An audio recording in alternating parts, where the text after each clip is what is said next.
আসসালামু আলাইকুম বন্ধুরা, সবাই কেমন আছেন? আশা করি আল্লাহর অশেষ রহমতে আপনারা সবাই ভালোই আছেন। বন্ধুরা, দেখতে পাচ্ছেন বাড়ির পাশের পালানটা আমরা পাওয়ার টিলার দিয়ে চাষ দিচ্ছি। আসলে আমাদের এখানে পালানি বলে, আপনাদের ওইখানে কি বলে সেটা জানি না। তো এইখানে প্রতি বছর এমনি ফেলে রাখা হয়, কিছু করা হয় না। তো এবার ভাবলাম এখানে একটা ফেলে না রেখে এখানে একটা কিছু করা যাক, তো সেই জন্য করলাম। আর এবার আলুর যে দাম ঊর্ধ্বগতি, সেই জন্য ভাবলাম যে আলুই লাগায় রাখি, যাতে পুরো বছর আর খাওয়া যায় আর কি। সেই জন্যই প্রথমে লাঙল দিয়ে দাগ দিয়ে নিচ্ছি, যাতে আলুগুলো সারিবদ্ধভাবে ফেলা যায় ও আলুর মাটিগুলো তুলে দেওয়া যায়। যদিও আমাদের পূর্ববর্তী কোনো অভিজ্ঞতা নাই, তারপরে একটা ধারণা আছে যে আলু এইভাবেই লাগাতে হয়, তো সেই অনুযায়ী কাজ করা হচ্ছে। আপনারাও চাইলে বাড়ির পাশের জায়গা ফেলে না রেখে আমার মতো এরকম কিছু একটা করতে পারেন, যাতে করে আপনার পরিবারের চাহিদা মিটবে এবং ওই বাজার থেকে ওই ফরমালিনযুক্ত কিছু কিনতে হবে না। দাগ দেওয়া শেষে দাগের মাঝখান দিয়ে আব্বু প্রয়োজন মোতাবেক সার দিয়ে দিচ্ছিল।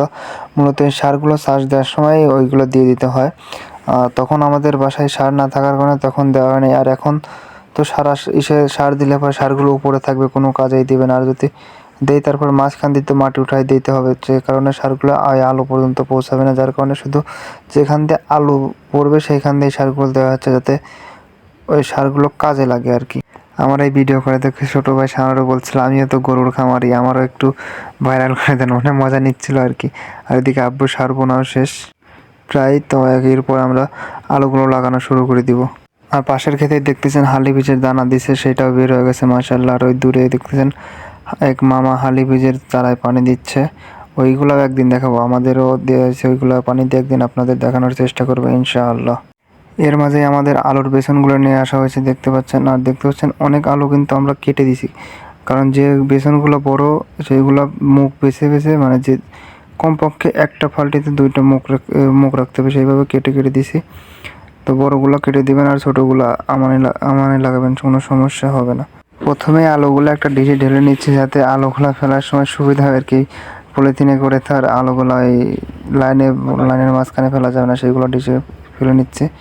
আর দেখতে পাচ্ছেন এইভাবে আমরা এখানে মূলত 6 ইঞ্চি পর পর, মানে একটা আলু থেকে একটা আলুর গ্যাপ থাকবে 6 ইঞ্চি, এবং একটা লাইন থেকে আর একটা লাইনের দূরত্ব রাখছি 1 হাতের একটু বেশি। তো এখানে আমার ফেলা হচ্ছিল না, অনেক মানে পাতলা হয়ে যাচ্ছিল আর কি। আব্বু বলছিল এত পাতলা কেন, আরও ঘন ফেলতে হবে। তো এটা আমি পারতেছিলাম না, সেই জন্য আব্বু বললো যে আব্বু আলুগুলো ফেলতেছিল আর আমি আলুগুলো সারিবদ্ধভাবে ঠিক করে দিচ্ছিলাম।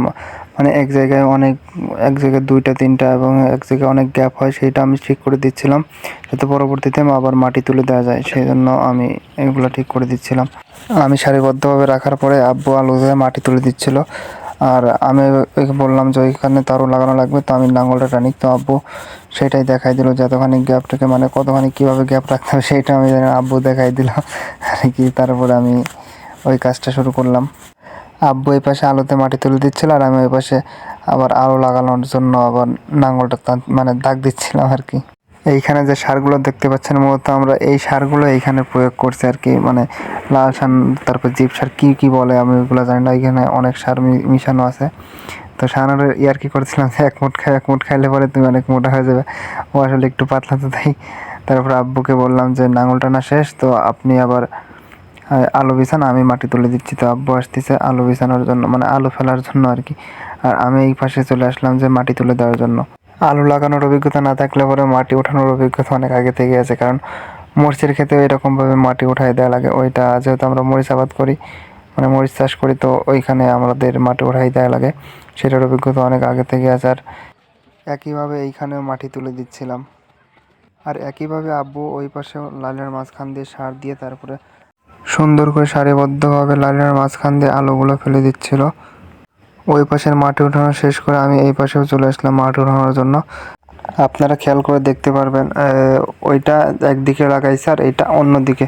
মানে এখন আপনারা বলতে পারেন ভাই ওইটা একদিকে তো এটা আর একদিকে কেন? মূলত আমরা এখানে যেহেতু প্রথমবার, সেই জন্য আমরা এখানে 2টা জাতের আলু লাগাইছি। ওই পাশে প্রথমে লাগাইলাম ওইটা হচ্ছে কাটিলাল, আর এটা হচ্ছে সূর্যমুখী। এই দুইটা জাত আমরা মানে পরীক্ষামূলকভাবে দেখতে চাচ্ছি যে কোনটা ভালো হয়, যেটা ভালো হবে পরবর্তীবার সেইটাই লাগাবো। সেই জন্যই মানে আলাদা আলাদা করে লাগানো হচ্ছে, যাতে দেখা যায় যে কোনটা কেমন ফলন দেয় এবং কতদিন ঘরে থাকে নাকি পচে যায়, সেটা দেখার জন্যই আলাদা আলাদা করে লাগানো হয়েছে। আলহামদুলিল্লাহ আলো লাগানো শেষ করলাম, দেখতে পাচ্ছেন এইভাবে আমরা করে দিছি। আর যদিও জানি না আসলে এইভাবে করে নাকি কিভাবে করে। আপনাদের যদি কোনো অভিজ্ঞতা থাকে বা জেনে থাকেন কিংবা আমাদের ভুল হয়, তো আপনারা অবশ্যই কমেন্টে জানাবেন যে আমাদের এটা মানে সঠিক হয়েছে নাকি কোনো ভুল হয়েছে, সেটা আমাদের অবশ্যই জানাবেন, আমরা উপকৃত হব।